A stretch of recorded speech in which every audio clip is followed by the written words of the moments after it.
कीजिए आकाश यादव का और स्वागत है आपका व्यू हो गया वसुंधरा में। जैसा कि आज आप लोगों ने थंबनेल देखकर ही जान लिया होगा कि आज हम चर्चा करेंगे अक्षांश और देशांतर रेखाओं के साथ साथ कर्क रेखा और मकर रेखा और विषुवत रेखा के बारे में। कर्क रेखा, मकर रेखा, विषुवत रेखा ये इतने महत्वपूर्ण क्यों हैं और हैं क्या ये?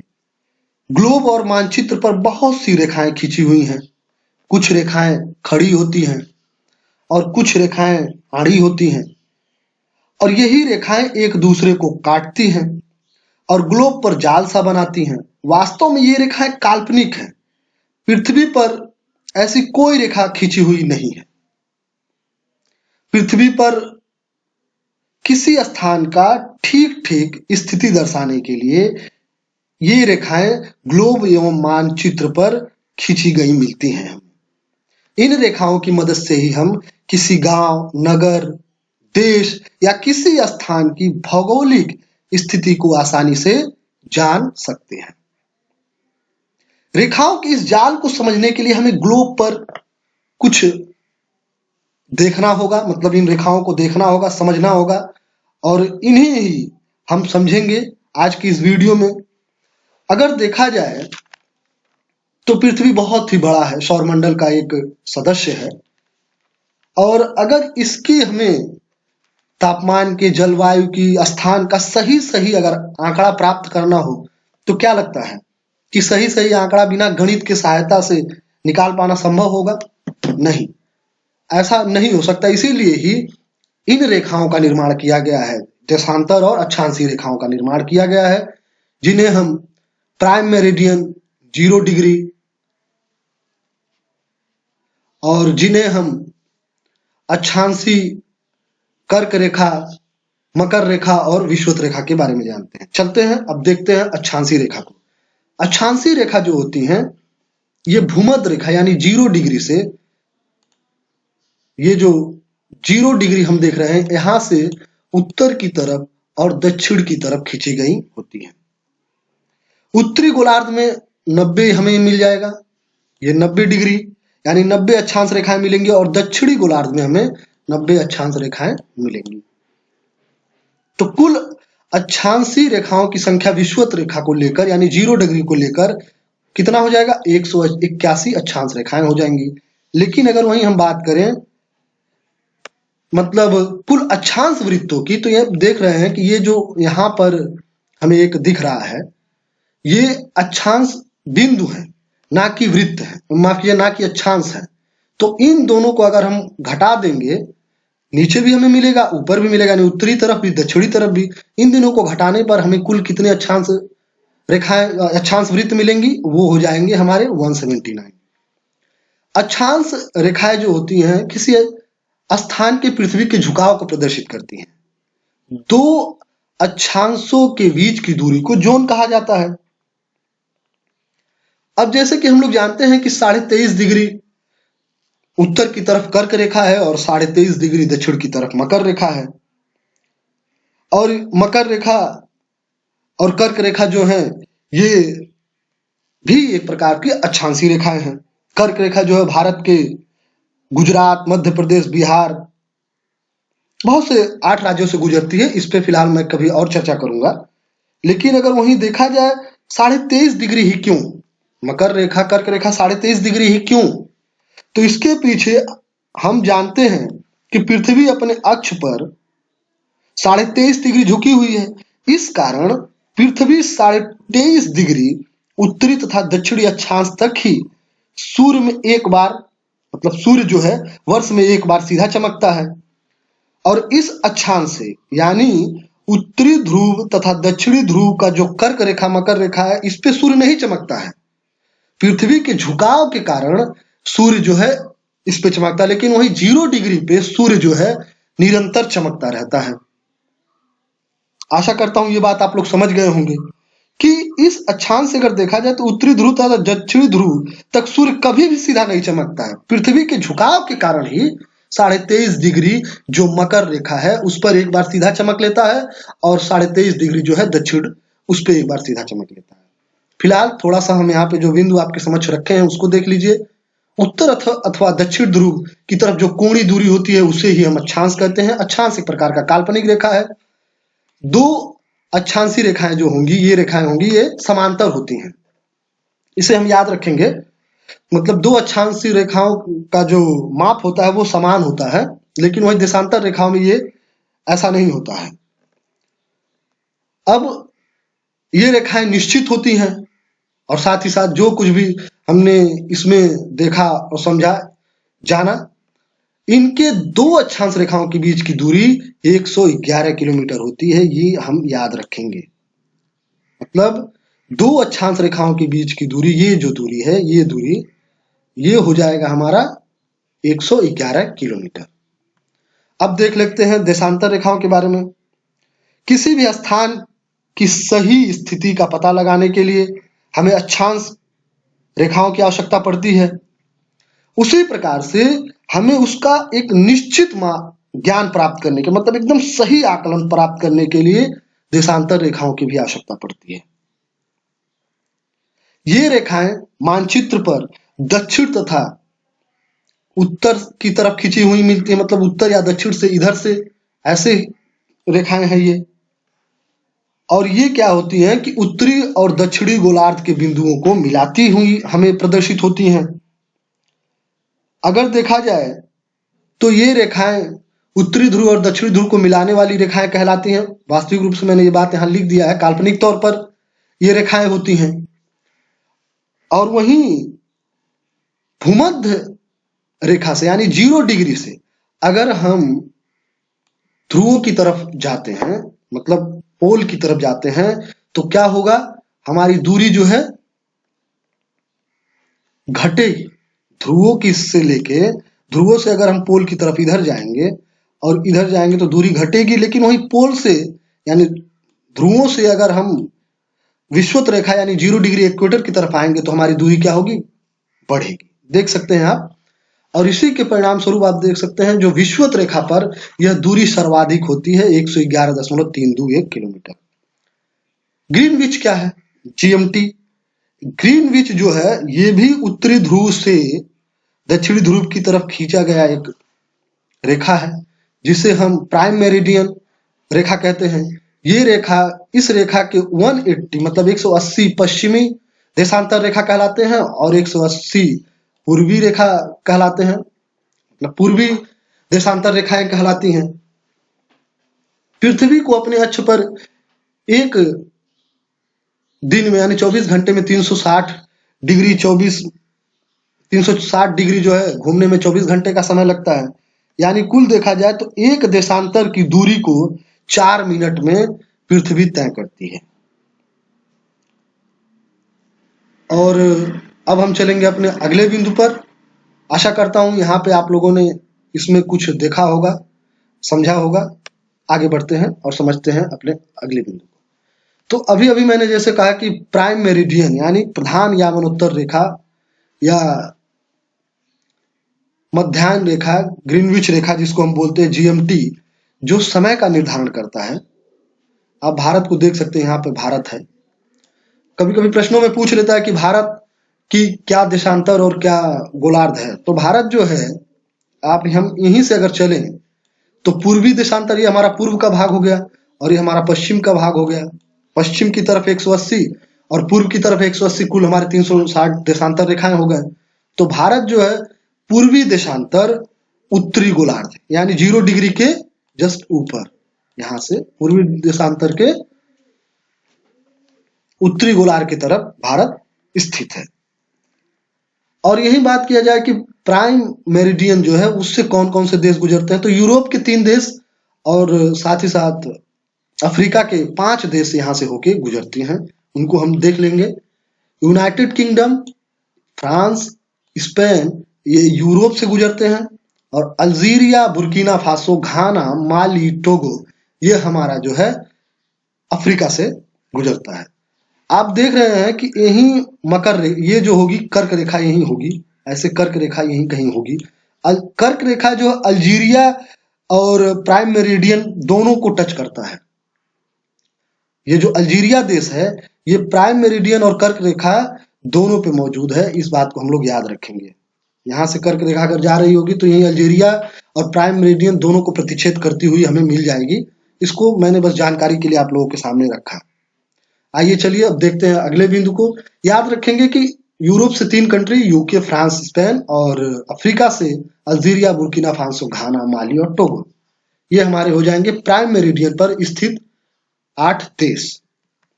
अब देख लेते हैं इक्वेटर यानी 0 डिग्री को, भूमध्य रेखा को।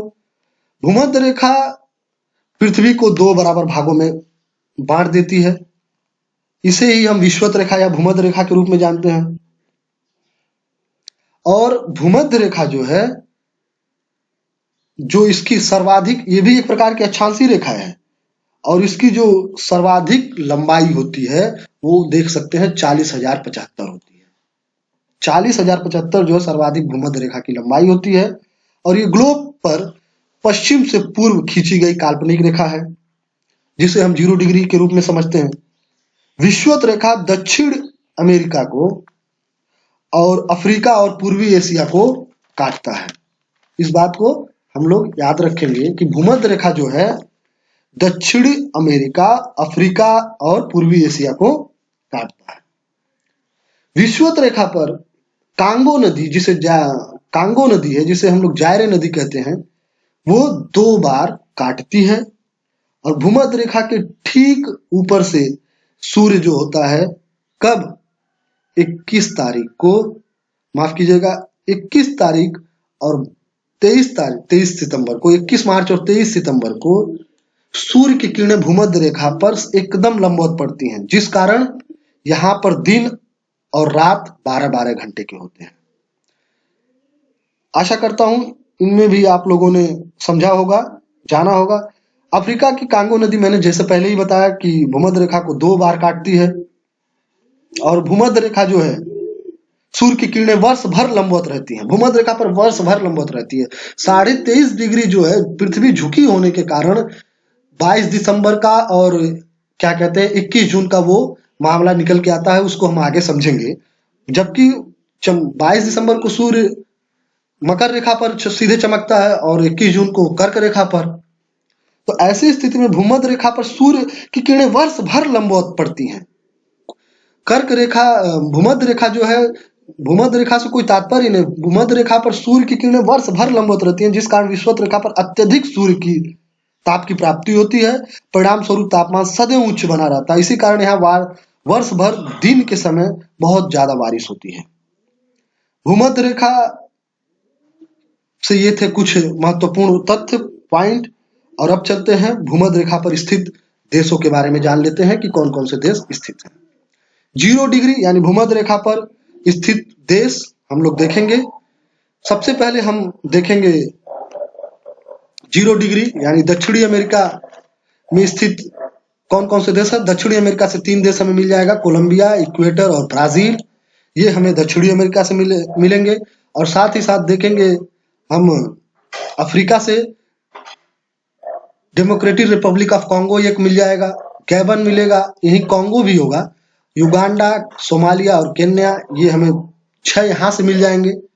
Uganda, Somalia, Kenya, Congo, democratic Republic Congo और एक गैबन, ये हमारा हो जाएगा अफ्रीका से। और मालदीव से बात करें तो मालदीव जो है हमारा एशिया, पूर्वी एशिया का, और इंडोनेशिया किरिबाती से हमें पूर्वी एशिया से ये 3 हमें मिल जाएंगे। ये देख सकते हैं आप, पूर्वी एशिया से 3। आगे चलते हैं और देख लेते हैं अपने नेक्स्ट बिंदु को। अब देखते हैं कर्क रेखा। कर्क रेखा जो है बहुत इंपॉर्टेंट है, क्योंकि इससे बहुत सारे प्रश्न बनते हैं। भारत जो है कर्क रेखा पर स्थित है। उत्तरी गोलार्ध में विषुवत रेखा के समांतर 23.5 डिग्री की जो रेखा या वृत्त खींची गई होती है उसे कर्क रेखा कहते हैं। पृथ्वी के सबसे उत्तरी अक्षांश रेखा पर सूर्य दोपहर के समय लंबवत रूप से चमकता है। किस तारीख को? 21 जून को। और इस समय सूर्य की रेखाएं एकदम ऊपर होती हैं। किस पर? कर्क रेखा पर। उत्तरी गोलार्ध में सबसे बड़ा दिन जो होता है इसी दिन को होता है, और सबसे लंबा जो सबसे छोटी रात होती है इस दिन ही होता है। वहीं दक्षिणी गोलार्ध में सबसे बड़ा दिन होगा और सबसे छोटी रात होगी। लेकिन दक्षिणी गोलार्ध में सबसे बड़ा दिन याद रखेंगे मकर रेखा पर 22 दिसंबर को होता है। कर्क रेखा जो है इसलिए कहा जाता है क्योंकि ये जून क्रांति के समय सूर्य कर्क राशि में एकदम स्थित होता है, जहां पर नो शैडो जोन मतलब परछाई रहित क्षेत्र का निर्माण भी होता है, जिसे हम नो शैडो जोन कहते हैं।